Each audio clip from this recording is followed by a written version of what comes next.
Bonjour Julien Clerc. Bonjour. Quel bonheur que partout la musique vienne. Elle vient à vous, elle vient sur ce nouvel album, le 23e d'une carrière. Je l'ai presque dire, c'est 45 ans d'amour avec le public. Oui, c'est vrai. C'est vrai. Et puis, on va dire, en essayant de faire de la chanson populaire, bien sûr, mais en essayant d'être un petit peu, on va dire, d'avoir des challenges à chaque fois, d'être un petit peu exigeant.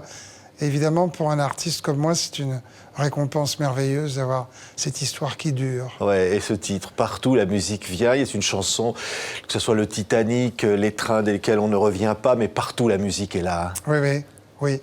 Je dois dire que la porte que j'entrouvre, ou parfois comme sur cet album-là que j'ouvre en grand à des nouveaux auteurs, ça m'a aidé toutes ces années à on va dire, me renouveler musicalement, mais aussi là, de travailler avec des gens vraiment de qualité.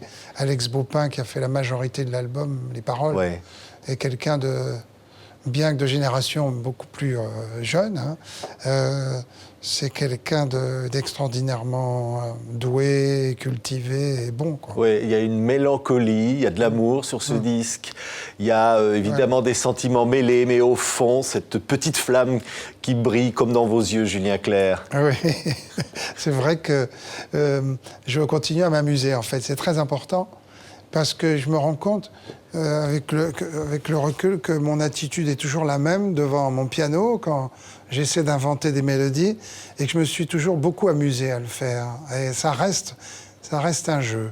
Oui, ma jolie fleur dans une peau de vache, j'aurais dû savoir Oui. que tout se gâche. Oui, parce qu'il y a des fois des gens qui disent « Ah, il n'est pas gay cet album », mais vous savez, gay, ça ne veut rien dire.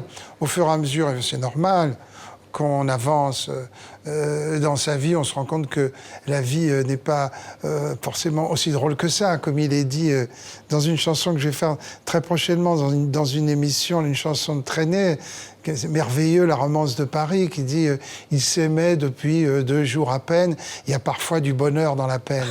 Eh bien, oui, il y a du bonheur dans la peine, et je pense que ce disque en est, pour le coup, l'illustration. Si on peut parler de sujets un peu graves ou qui nous font comme ça un petit peu de mal, comme c'est toujours Dabadi, le stylo qui s'en va triturer, là, dans le cœur. Mais ça peut ne pas être complètement triste non plus. Ouais, on ne se méfie jamais assez. Mais de quoi? De l'amour. Écoutez Julien Clerc.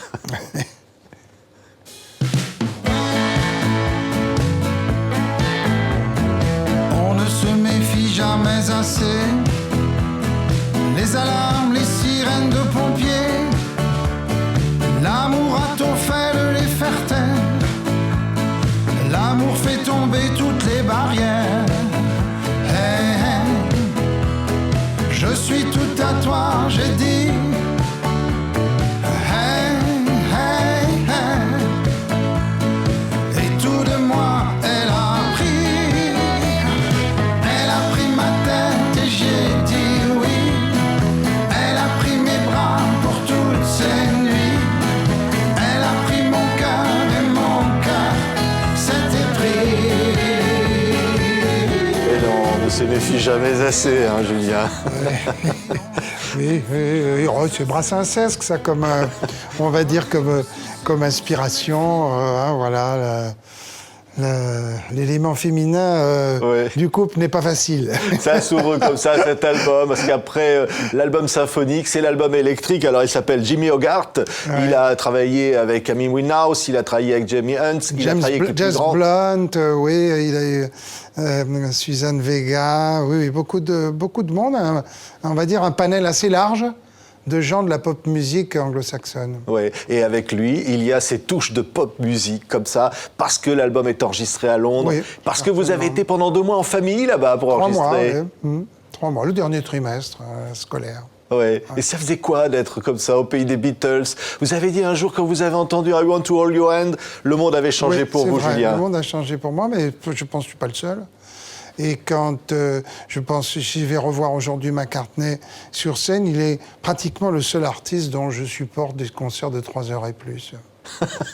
C'est vrai. Ah, oui. C'est vrai que c'était... Oui, parce que je ne sais plus qui m'accompagnait la dernière fois, un ami à moi qui m'a dit c'est incroyable, t'avais la banane comme ça pendant 3 heures. C'est vrai que c'est l'effet que fait cette musique, non seulement parce qu'elle a été la musique de notre jeunesse, on va dire pour tous les gens de ma génération, mais aussi parce qu'elle est une musique qui a révolutionné la musique dans le reste du monde et qui a imprimé sa marque sur toutes les chansons, je dirais, locales. C'est pour ça que vous avez enregistré dans une église transformée par George Martin, le producteur des Beatles, encore aujourd'hui. Oui, mais attendez, alors l'église, ça les Anglais savent très bien faire. L'église est merveilleusement, je dirais, délicieusement ancienne. Et puis à l'intérieur, vous avez la technologie la plus pointue. Oui, les Yardbirds, les Kinks, c'était tout ça votre inspiration, Julien? Bien sûr, la pop anglaise, quoi. Mais avec en tête les Beatles. Et je dois dire qu'il y a eu chez les Beatles non seulement une invention mélodique, qui est restée comme un phare pour moi, c'est-à-dire cette invention mélodique, cette fraîcheur. Et puis aussi, ils étaient à la tête de toute une génération.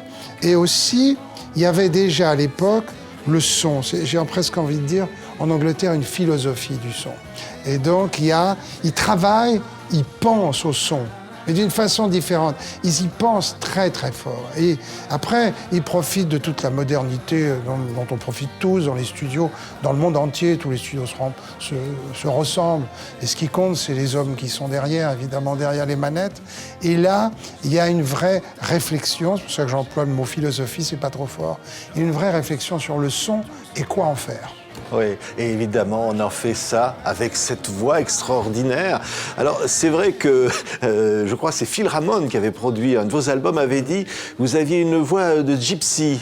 Non, il m'avait dit, c'était ma façon de composer, il appelait ça mon rythme gypsy. Non, mais il me disait surtout une chose très gentille, il me disait, tu peux chanter n'importe quoi.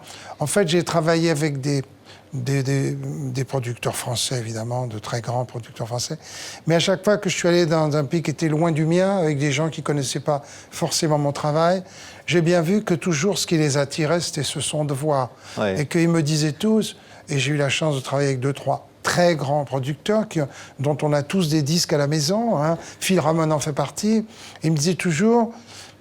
je vais construire la production autour de ta voix, parce que c'est un truc qui a que toi qu'à ça, etc. Donc, eux, évidemment, ils sont très sensibles à ça, parce que ça ressemble à rien de ce qui se passe chez eux. Et partout, la musique vient. C'est le nouvel album, formidable, déjà disque de platine. C'est un disque événement. On était ravis de vous recevoir, Julien. Merci de m'avoir reçu, encore une fois.